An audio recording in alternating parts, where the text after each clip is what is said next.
इस तरीके से लोग कहते हैं कि टेररिज्म जो है वो गुड टेररिज्म और बैड टेररिज्म कुछ नहीं होता, टेररिज्म सिर्फ टेररिज्म होता है। इसी तरीके से हिंदुत्व सिर्फ हिंदुत्व होता है, ना सॉफ्ट होता है ना हार्ड होता है। आज जो इलेक्शन 2022 में होने जा रहा है, उसमें भी वो तमाम सेकुलर पार्टीज जो खुद को मसीहा बताती थी मुसलमानों का और मार्जिनलाइज्ड क्लासेस का, आज वो उनको साथ लेके, कम से कम मुसलमानों को साथ लेके चलना नहीं चाहती।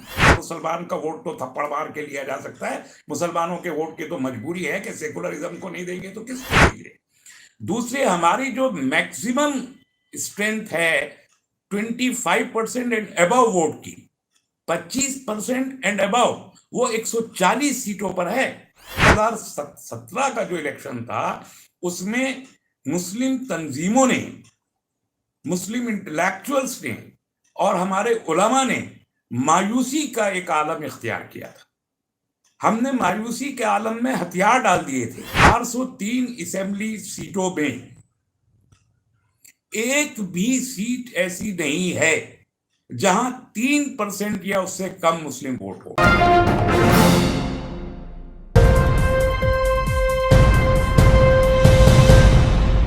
यहां ये बात हम सबको जहन में रखना चाहिए। मैंने पहले भी कहा है, बार बार याद दिला रहा हूं, दोहरा रहा हूं। 2017 के इंतखाब में बीजेपी ने एक बहुत वाज़ेह मैसेज दिया था, और वो मैसेज ये था कि 403 में से एक जगह पर भी हम किसी मुसलमान को टिकट भी नहीं देंगे।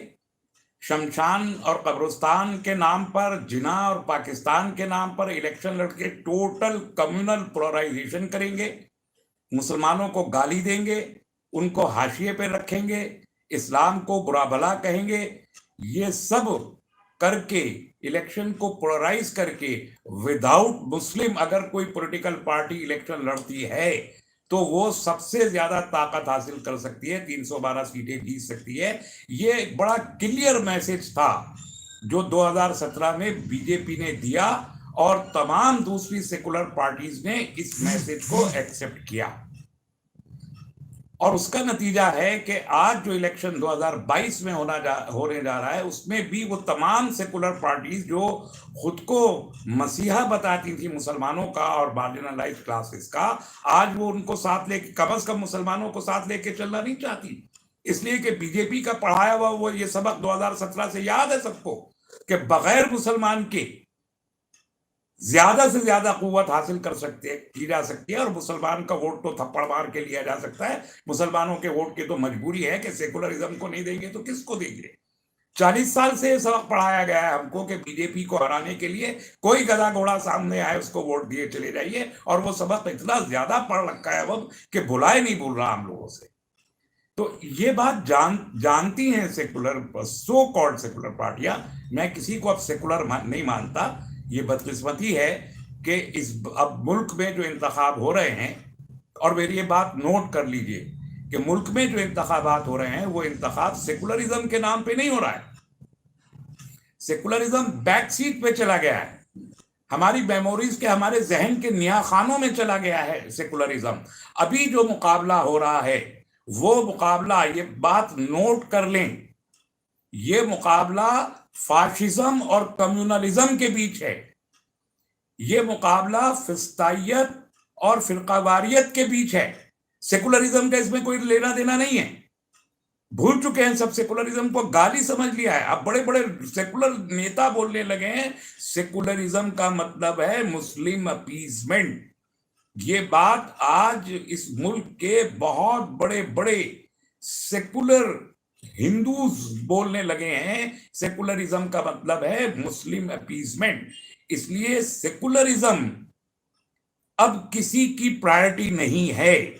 कम्युनल सब के सब पॉलिटिकल, अब जो लोग सॉफ्ट हिंदुत्व की पॉलिसी को परसू करते हों उनको आप क्या कहेंगे? कम्युनल नहीं कहेंगे तो क्या कहेंगे?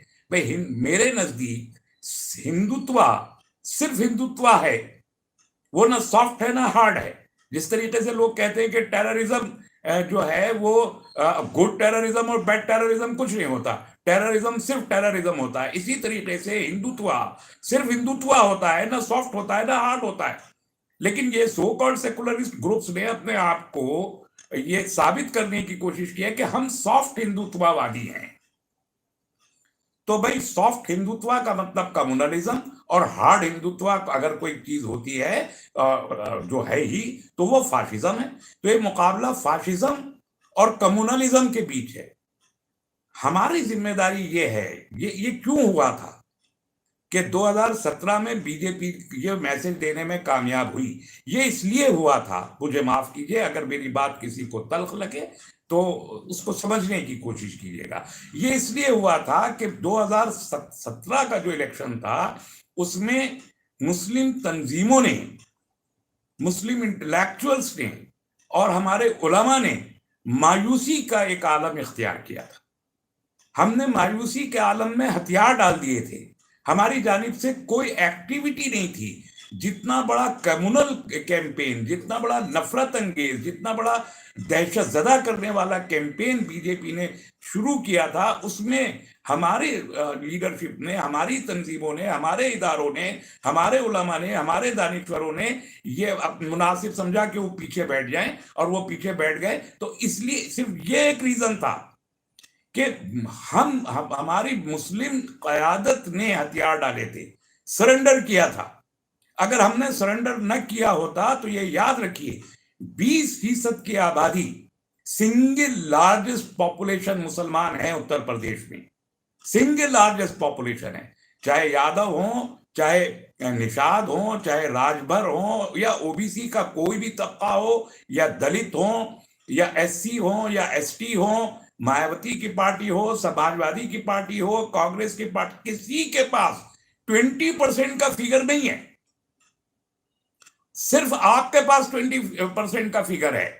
तो जिसके और 20% के फिगर में जो लोग ये सबक पढ़ाने की कोशिश करते हैं कि मुस्लिम वोट बरादरी के नाम पे तकसीम हो जाता है, या मुस्लिम वोट जो है वो मसलक की बुनियाद पे तकसीम, वो बिल्कुल गलत है।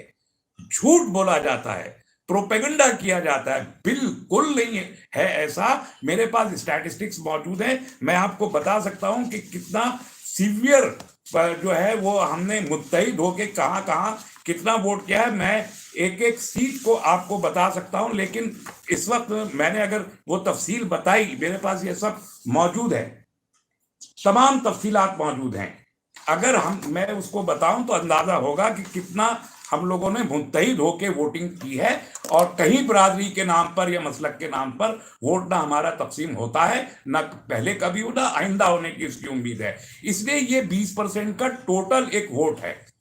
अब ये 20% का जो वोट है, ये एक बात ये याद रखिए, 403 असेंबली सीटों में एक भी सीट ऐसी नहीं है जहां 3% या उससे कम मुस्लिम वोट हो।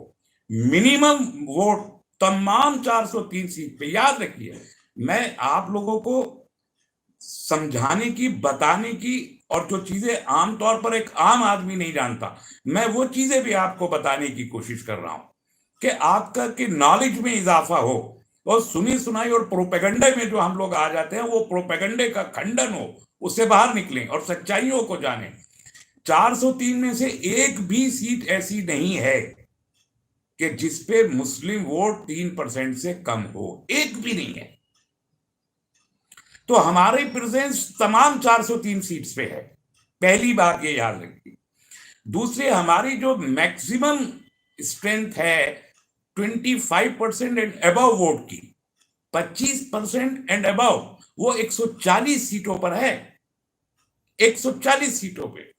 इनमें से तकरीबन 40 वो सीटें हैं कि जिन सीटों पर आप अकेले अपने दम पर अपना उम्मीदवार जिता सकते हैं।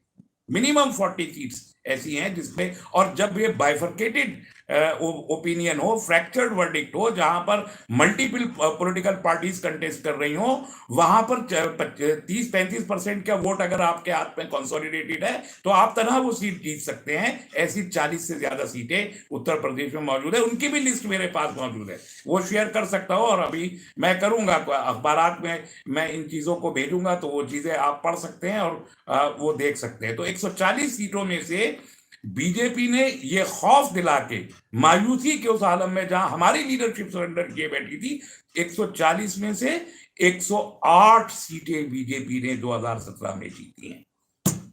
108 सीटें।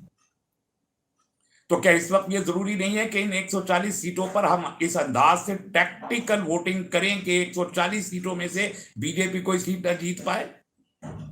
तो आप 108 सीटें तो तभी माइनस कर देंगे 312 में से। 108 अगर आप वैसे माइनस कर दे तो 204 कितनी बार बैठती है? 205 सीटें शायद बाकी बचेगी, है ना? तो आपको, आपके लिए ये स्ट्रेटेजिकल वोटिंग इसलिए बहुत जरूरी है। दूसरी चीज ये कि मैं आपके पास जो आ रहा हूं टैक्टिकल वोटिंग का नाम लेके, पहली बात ये बहुत अच्छे तरीके से सुन लीजिए, वाज़ेह तौर पर, मेरा कोई सियासी वाबस्तगी मेरी नहीं है, किसी सियासी जमात से मेरा कोई ताल्लुक नहीं है, किसी सियासी जमात को मैं रहम के काबिल नहीं समझता, किसी सियासी जमात के किसी लीडर से मेरी कोई मुलाकात नहीं हुई है, किसी से फोन पर कोई बात नहीं हुई है, किसी से कोई डील नहीं हुई है, बिल्कुल नहीं। मैं अगर आज आपके सामने मौजूद हूं तो मुस्लिम पॉलिटिकल काउंसिल के सदर की हैसियत से मौजूद हूं, और 3 महीने से लगातार मैं अपने स्टाफ के साथ कंप्यूटर पे बैठा हुआ हूं। पिछले 5 इलेक्शंस का एक एक सीट का एक एक वोट मैंने पढ़ा है, तमाम 403 सीट का, 5 इलेक्शन का, 2002 से लेके अब तक, 2002, 2007, 2012, 2017, फिर लोकसभा के इलेक्शन 2009 का, 2014 का और 2019 का, तमाम इलेक्शन के एक एक वोट को पढ़ा है। तो हमने जहां एक तरफ ये एक डिटेल्ड स्टडी की है कि किस सीट पे वोटिंग का ट्रेंड यूजुअली क्या होता है और किन किन हालात में वो ट्रेंड चेंज हुए हैं, उसी तरीके से अभी कैंडिडेचर जैसे जैसे सामने आ रहा है, जैसे फर्स्ट फेज का कैंडिडेचर सामने आ चुका है टोटल, तो कैंडिडेट्स की स्ट्रेंथ गिवन सीट पे, किसी भी सीट पे एक कैंडिडेट की क्या स्ट्रेंथ है, जो मेन स्ट्रीम पॉलिटिकल पार्टीज हैं उनमें कैंडिडेट्स की स्ट्रेंथ क्या है उसको इवेलुएट किया है, ग्राउंड की सिचुएशन क्या है, लोगों का रुझान ग्राउंड पे क्या है उसको इवेलुएट किया है। ये 3 चीजें इवेलुएट की है, प्रीवियस इलेक्शन रिजल्ट्स, कैंडिडेट का स्टेटस, ग्राउंड का स्टेटस, इन तीनों चीजों को स्टडी करने के बाद हम कुछ नताइज अखज़ कर रहे हैं। अल्लाह ने मुझसे ये काम लिया था। अब आप 2002 की असेंबली को अगर आपके पास स्टैटिस्टिक्स हो तो निकाल के पढ़ के देख लीजिए, हंग असेंबली बनाने की हमने बात कही थी और 2002 में हंग असेंबली आई थी। फिर 2004 का लोकसभा का इलेक्शन हमने ऐसे ही प्लान किया था, उसकी मंसूबाबंदी की थी, पॉलिटिकल पार्टीज को उसके लिए अवेयर करवाया था। वो वक्त जब अटल बिहारी हिमायत कमेटी मुसलमानों के बीच बन गई थी, जब शाइनिंग इंडिया का कैंपेन चल रहा था, जब पहली मर्तबा हाईटेक कैंपेन हुआ था पूरे भारत में लोकसभा इलेक्शन का, जिस वक्त कोई ये कह नहीं रहा था कि अटल बिहारी वाजपेयी इलेक्शन हार जाएंगे, उस वक्त अल्हम्दुलिल्लाह सुम्मा अल्हम्दुलिल्लाह इसी बंदाए नाचीज में बैठ के 2004 का लोकसभा इलेक्शन पूरा प्लान किया था, और उस वक्त हमने 19 पार्टियों के गठबंधन की बात पार्टियों को बताई थी। 330 सीटें मैंने प्रेडिक्ट की थी 19 पार्टियों के गठबंधन की। उसी के बाद यूपीए बना था पहली बार, आपको अगर याद हो तो 2004 की सरकार, और 330 सीट से बनी थी। 100% अल्लाह ने हमको कामयाबी दी थी उस वक्त।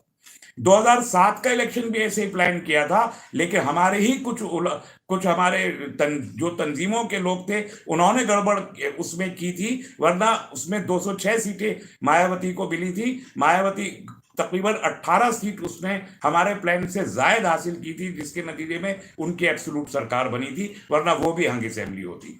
फिर हमने 2012 और 17 का इंतखाब में हमने कोई रोल प्ले नहीं किया। ये है 2014 और 19 के इंतखाब में भी कोई रोल हमने प्ले नहीं किया। उसकी बहुत सी दूसरी वजूहात हैं, वो मैं फिर कभी बताऊंगा, मैं उस तफसील में जाना नहीं चाहता। लेकिन हमने जब कभी भी इंटरवीन किया, प्लानिंग की, और उस प्लानिंग को जमीन पे इंप्लीमेंट किया, हमें अल्लाह ने कामयाबी दी है। और आज एक मरतबा फिर 2022 के इस इलेक्शन में हम उसी प्लानिंग के साथ फिर खड़े हो रहे हैं और उसी टेक्निकल वोटिंग और ग्राउंड पे सब काम पेपर वर्क सब करने के बाद आया हूं। इसलिए मैं आप सब हजरात से दरखास्त करता हूं, ये अपील करता हूं। हमने हंग असेंबली की बात शुरू की थी आज से 6 महीना पहले। मेरे फेसबुक को आप तलाश कीजिए तो उस पे मेरी वीडियो आपको मिल जाएंगी, मेरे यूट्यूब पे भी आपको वीडियो मिल जाएगा। 6 महीना पहले कहा था। आज अल्हम्दुलिल्लाह बहुत सारे लीडरशिप में हमारे लोग हैं जो इस बात के लिए जहनी तौर पर रजामंद हो गए और इन्हें एक्सेप्ट किया है कि यस, उत्तर प्रदेश में एक हंग असेंबली आनी चाहिए। हंग असेंबली के बाद कौन सरकार बनाएगा ये हमारा आउटलुक नहीं है। हमारी कोशिश होगी कि हंग असेंबली एक ऐसी सूरत में ऐसे नंबर के साथ में पार्टियां जीतें कि जो खुद को सेकुलर कहने वाले लोग हों उनके पास भी ये मौका हो कि वो सरकार बना सके। फिर वो बनाए या ना बनाए उनकी मर्जी है, वो एक्सपोज होंगे। लेकिन हमारी कोशिश ये होगी कि नंबर ऐसा हो कि वो लोग भी सरकार बनाने की पोजीशन में हों। लेकिन बहरहाल सरकार कोई भी बनाए, हमने ये देखा है कि जब जब एक कमजोर सरकार बनी है तो जुल्म कम हुआ है। मजबूत सरकार नहीं, मजबूर सरकार चाहिए। मजबूत सरकार नहीं, मजबूर सरकार चाहिए। मजबूर सरकार हमेशा अपना इख्तदार बचाने की कोशिश में मसरूफ रहती है, जुल्म करने की तरफ उसकी रग़बत नहीं होती। और जब मजबूत सरकार होती है तो सरकार जितनी ज्यादा मजबूत होगी उतनी ही ज्यादा मुतलकुल अनान होगी।